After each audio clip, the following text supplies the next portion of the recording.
وشوق قلبي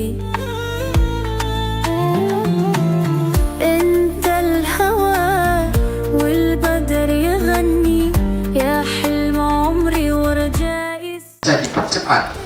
Ibarat orang kuliah itu kan ada kuliah yang semester pendeknya, bahkan dia bisa menempuh yang seharusnya S1 4,5 tahun dia bisa 3 tahun, ya kan? Sehingga dapat nanti hukum laut gitu ya, hukum laut, ya. Karena menyelesaikan studinya cepat dan sebagainya. Nah, lembaga ini juga ada percepatan. Kita butuh orang-orang yang memang fight, ya. Seorang fighter kalau bahasanya itu. Kalau dalam Islam itu perlu orang-orang yang tipe-tipe mujahid dan mujahidah, ya, mujahid dan mujahidah, pejuang-pejuang. Karena kita sudah meletakkan fondasi lembaga ini menjadi lembaga bergerak di bidang dakwah pendidikan. Betul ya? Dakwah pendidikan. Coba setiap individu kita di lokasi rumah kita masing-masing, carilah 10 orang yang bisa kita bina, anak-anak saja, kecuali dia guru TPA. Bisa? Bisa? Berat nggak? Ini tiba-tiba datang 30 siswa. Artinya perjuangan, perlu sosok-sosok yang orang-orang yang komitmen, ya, dalam menjalankan dakwah pendidikan ini.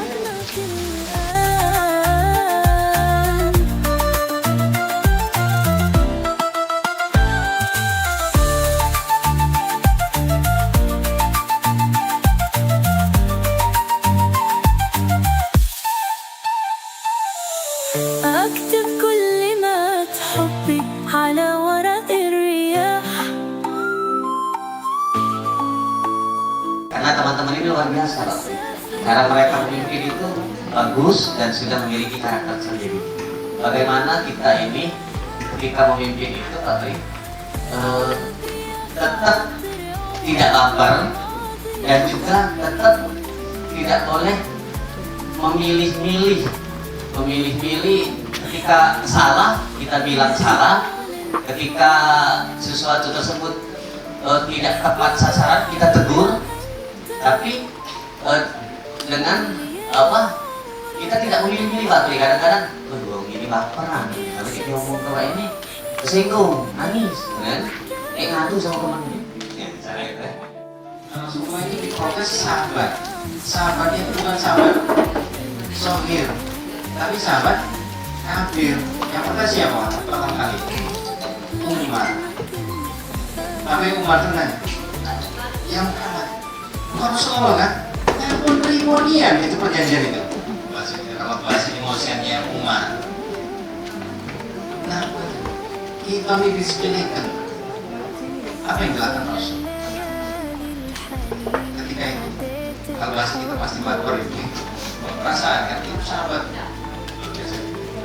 Ustaz, saya punya 2 pertanyaan. Satu pertanyaan titipan. Pertanyaan yang pertama, kita kan sebagai yang nitip siapa? ada Ustaz. Nah, justru itu dia bertanya sendiri. Saya terima pertanyaan kedua. Nah, satu dikembalikan ke Tip, suruh menyampaikan sendiri. Pertanyaan yang kedua, saya pernah scrolling media sosial Ustaz, dan saya dapat quote yang sangat bagus. Tapi sampai sekarang tuh saya masih menganalisa apa maksud kalimat quote tersebut. Di sana dikatakan sebagai seorang pemimpin itu ada pemimpin yang pintar dan ada pemimpin yang bijaksana. Pemimpin yang pintar itu adalah pemimpin yang tahu apa yang dia butuhkan. Sedangkan pemimpin yang bijaksana itu adalah pemimpin yang tahu apa yang dia tidak butuhkan. Nah, sampai sekarang tuh maksudnya apa gitu. Itu biasa mengandalkan ini. Kalau bijaksana mengandalkan itu aja. pintar dan bijaksana. Tapi dia pertimbangannya memang banyak. Kalau timbang-timbang dalam ilmu itu manfaat dan mudarat, apa istilahnya? Kalau saya sampaikan seperti apa gitu ya. Dia membuat keputusan ini seperti apa. Memang pemimpin itu juga harus memikirkan itu, dampak sampai apa namanya, dampaknya yang terburuk apa, dampak yang terbaik. Pengalaman dari teman-teman juga lah, artinya ketika makanya di sini diterapkan itu di manajemen itu namanya kepemimpinan kolegial, supaya tidak ada unsur subjektivitas dari masing-masing kami tim itu ya. Karena apa? Karena masing-masing kita itu punya pemikiran beda-beda, ya, punya rasa yang beda-beda juga gitu ya. Itu lebih baik.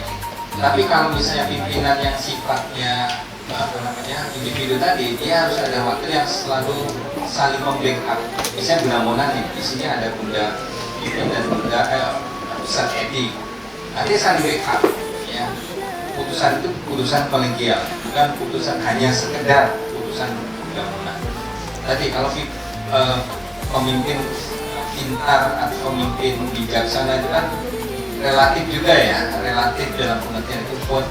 Dan saya juga belum pernah baca itu. Tapi nanti di sini buat quote yang baru yang lebih bijaksana, yang mengasah kepintaran kita dan lebih semakin bijaksana itu. Nah, yang dua tadi tentang apa tadi? Oh, keberanian menyampaikan ya. Jadi berdasarkan pengalaman juga lah saya nanti sharing ya. Saya mengajar itu sejak tahun 94. Saya mengajar dari tahun 94 mengajar, ketemu macam-macam orang sampai ini. Dari orang yang biasa yang tidak berpendidikan pun saya temui ya, berdebat dengan dukun. Gara-gara anaknya saya hukum gara-gara membawa sesuatu yang itu menimbulkan kesedihan.